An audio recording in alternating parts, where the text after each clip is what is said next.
Assalamualaikum warahmatullahi wabarakatuh. Perkenalkan, nama saya Dina Aulia Safitri. Saya dari kelompok 4. Nah, saya di sini akan membuka presentasi video dari kelompok saya dan saya akan menyampaikan poin yang pertama dan poin yang kedua. Apa itu poin pertama? Baik, poin pertama adalah apa itu nasi. Nah, poin yang kedua adalah tujuan ilmu nasi. Baik, saya akan menyampaikan poin yang pertama dan yang kedua terlebih dahulu.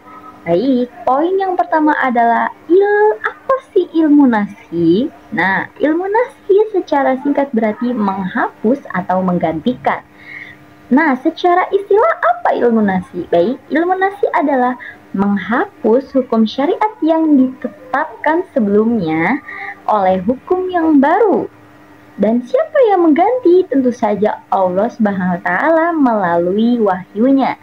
Baik, yang poin kedua adalah tujuan ilmu nasi. Ada 3 tujuan yang kami tetapkan di sini di video ini. Yang pertama adalah memahami perkembangan hukum Islam secara kronologis. Nah, yang kedua adalah menghindari kontradiksi dalam memahami ayat Al-Quran dan hadis. Yang ketiga adalah memahami hukum mana yang masih berlaku hingga saat ini dan hukum mana yang sudah dihapus dan digantikan oleh hukum yang baru. Baik, selanjutnya akan disampaikan oleh teman saya, Malika Huwaida Arifah, yang akan menyampaikan poin ketiga dan keempat. Kemudian akan disampaikan lagi oleh Dewi Amba Ramadhani akan menyampaikan poin kelima dan yang keenam. Baik, untuk kepada Mbak Malika Huwaida, saya persilakan. Dari kelompok 4 akan membacakan rukun dan syarat nasikh wal mansukh. Yang pertama ada rukun. Rukun itu terbagi menjadi 4. Yang pertama ada adat nasikh. Adat nasikh ialah sebuah statement yang meyakinkan bahwa benar-benar ada pembatalan suatu hukum yang sudah ada. Kemudian yang kedua, nasikh yang merupakan hukum dalil atau ayat yang sifatnya akan menghapus dalil atau hukum awal atau yang sudah ada. Yang ketiga ada mansukh, itu merupakan suatu hukum atau dalil yang dihapus, dibatalkan atau dipindahkan keadaannya.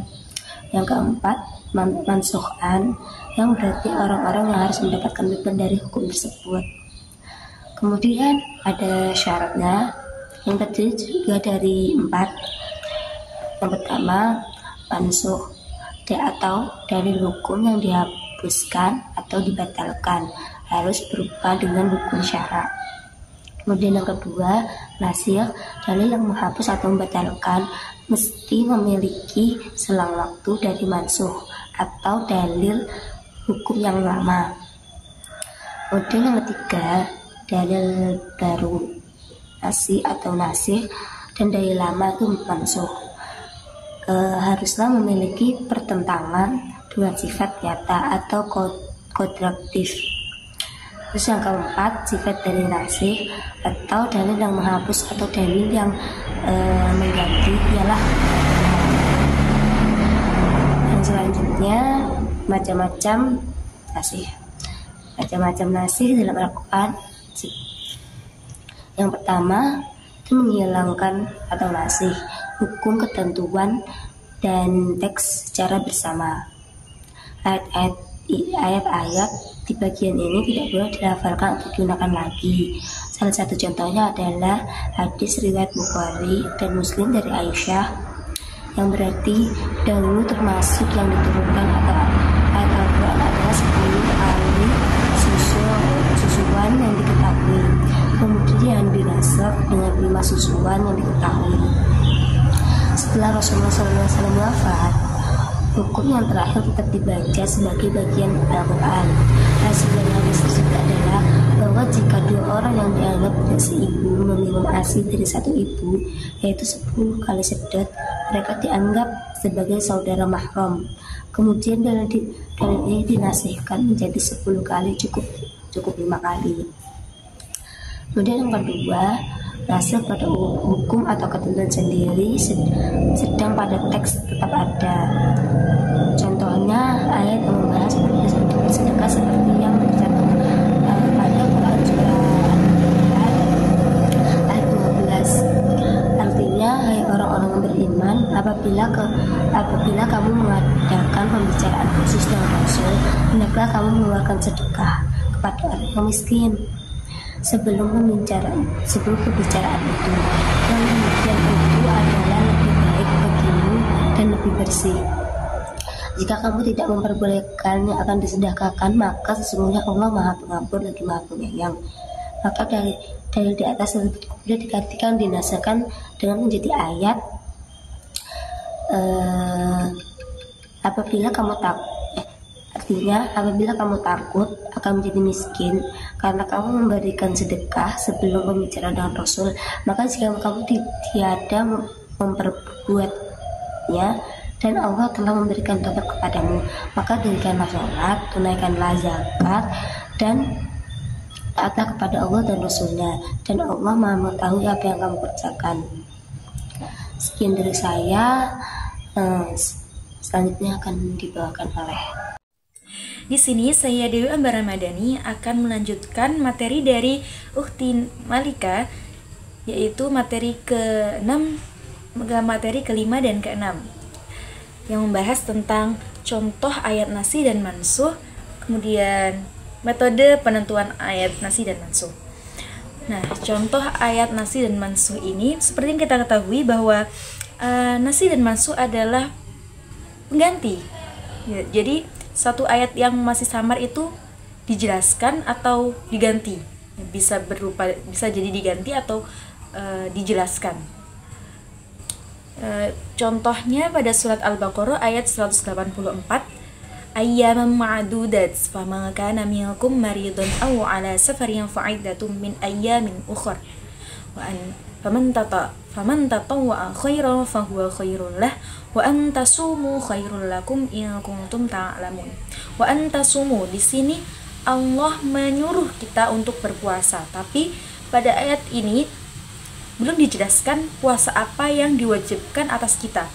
Nah, maka dijelaskan oleh ayat setelahnya, yaitu ayat 185 yang berbunyi syahrul ramadhan alladzi unzila fihi al-qur'anu hudal linnas, yaitu puasa bulan Ramadan. Jadi puasa yang dimaksud pada ayat 184 ini yaitu puasa Ramadan. Kemudian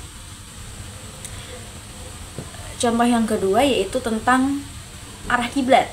Nah, ini tertera pada surat Al-Baqarah ayat 142 yang berbunyi sayaqulu sufaha'u minan nasi ma wallahum an qiblatihim allati kanu 'alaiha qul lillahil masyriq wal maghrib yahdi man yasha'u ila siratim mustaqim. Nah, di sini dijelaskan tentang perintah sholat menghadap ke arah kiblat. Tapi belum ditentukan di ayat tersebut arah kiblat ini yang mana. Nah, masih samar. Jadi dijelaskan oleh ayat setelahnya Al-Baqarah ayat 144 yaitu qad nara taqalluba wajhika fis sama' falanwalliyannaka qiblatan tardaha fawalli wajhaka syatral masjidil haram. Nah, jadi pada ayat ini dijelaskan bahwa umat muslim diperintahkan untuk sholat menghadap ke Ka'bah, Masjidil Haram di Makkah. Seperti yang kita ketahui bahwa kiblat umat Islam pada awalnya yaitu ada di Masjidil Aqsa. Kemudian setelah turun ayat tersebut, kiblat umat muslim diganti ke Masjidil Haram di Makkah, tepatnya di Ka'bah. Kemudian yang selanjutnya materi ke-6 yaitu metode penentuan ayat nasih dan mansuh. Nah, pada materi ini dijelaskan bahwa cara menentukan ayat nasih dan mansuh itu ada 3. Yang pertama yaitu memperhatikan teks dan asbabun nuzul ayat tersebut atau latar belakang turunnya ayat tersebut. Nah, Yang kedua yaitu konteks sosial dan sejarah. Kadang-kadang untuk menentukan nasi dan mansuh, penting untuk melihat konteks sosial dan sejarahnya terlebih dahulu, agar kita tahu ayat ini turun kenapa, apa dasar turunnya ayat ini, seperti itu. Dan yang ketiga yaitu perbandingan hukum yang ditetapkan oleh ayat-ayat sebelumnya, ayat-ayat setelahnya. Jadi itu seperti tadi yang sudah saya jelaskan, pada kita itu diwajibkan puasa, tapi belum dijelaskan pada ayat tersebut. Nah, puasanya ini gimana ini? Puasa apa yang diwajibkan? Nah, terus kita cari, ternyata yang diwajibkan adalah puasa Ramadan.